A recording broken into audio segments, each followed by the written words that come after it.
Good afternoon, and welcome to Ayo Radio. I am your host, Kate. Today, I really want to touch on a very delicate subject. I know a lot of my listeners might be Christian, or of the Islamic faith, or just in between without really knowing what to do.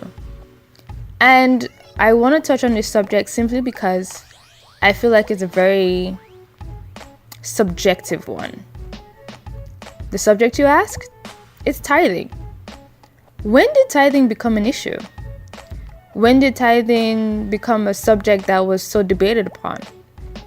Aren't we supposed to take our Bibles, take our Qurans, and study them for ourselves in the context, in the subject, or in the time frame in which they were written?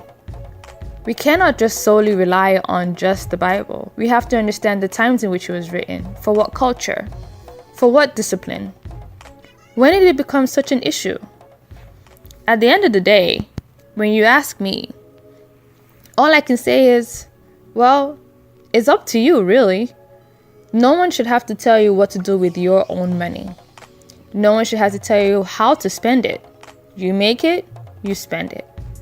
Now, if you want to be a good person, which I hope all of my listeners are trying to be, you will give it to people who don't have any money, or are just needing a pick-me-up until they get paid.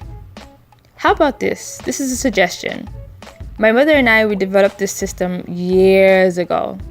While living in Nigeria, since she was in the medical field, we gave our money to the church. And every year, the church held this very, very big event called Feed the Poor.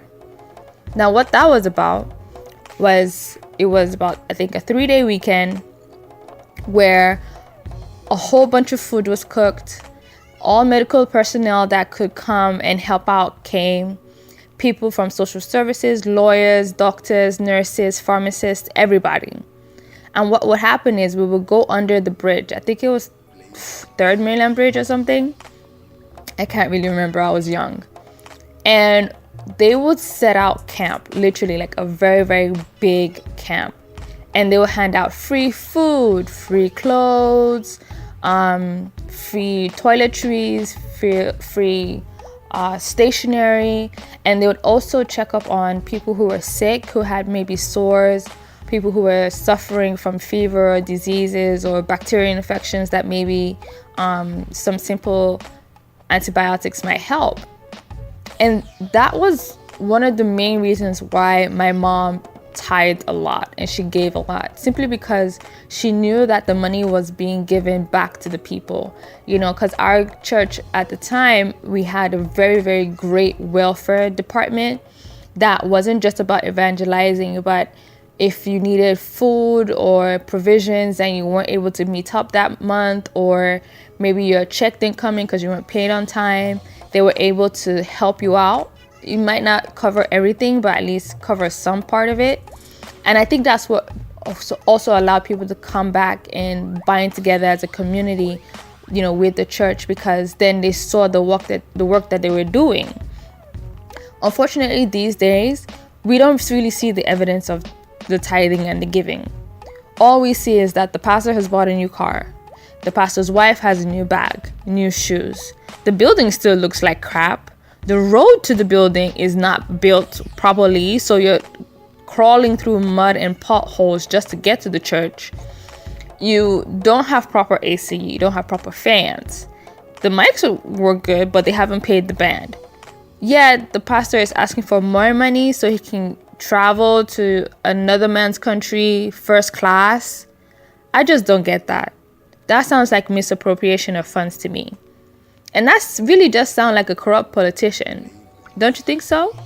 If we have so much hatred for corrupt politicians who are spending our money lavishly without doing any type of work, then shouldn't we hold the people in our church to the same standard? I'm just saying. I'm not being blasphemous, because I do respect the office of the pastor and the bishop and everything like that. But only when you're actually doing what you're supposed to do.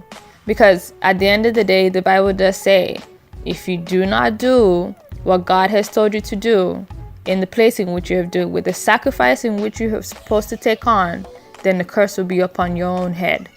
I'm just saying. If you think I'm lying, go back into the Bible and look up, what's his name?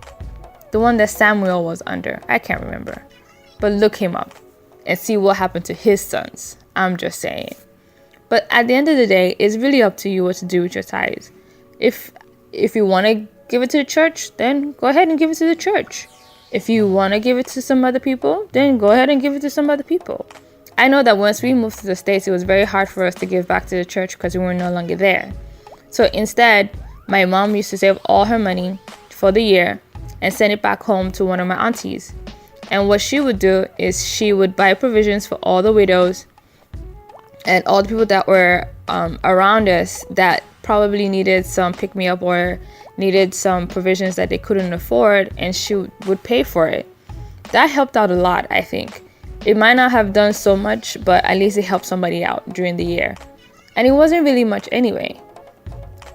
I mean, even if you're here in the States, you can do something too.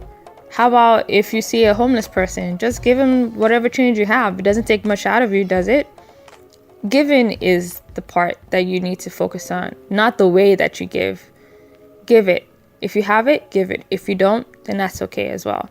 But tithing should never ever be a subject that we should debate upon. It should always go to people who are in need, who need help, and cannot afford it at that particular time. That should be our goal. Send me your thoughts. I mean, I would really like to know what my readers and my listeners are thinking. If you have any questions, comments, and concerns, go ahead and head on to the website, ayoradio.com, and leave your own comment there in our forum.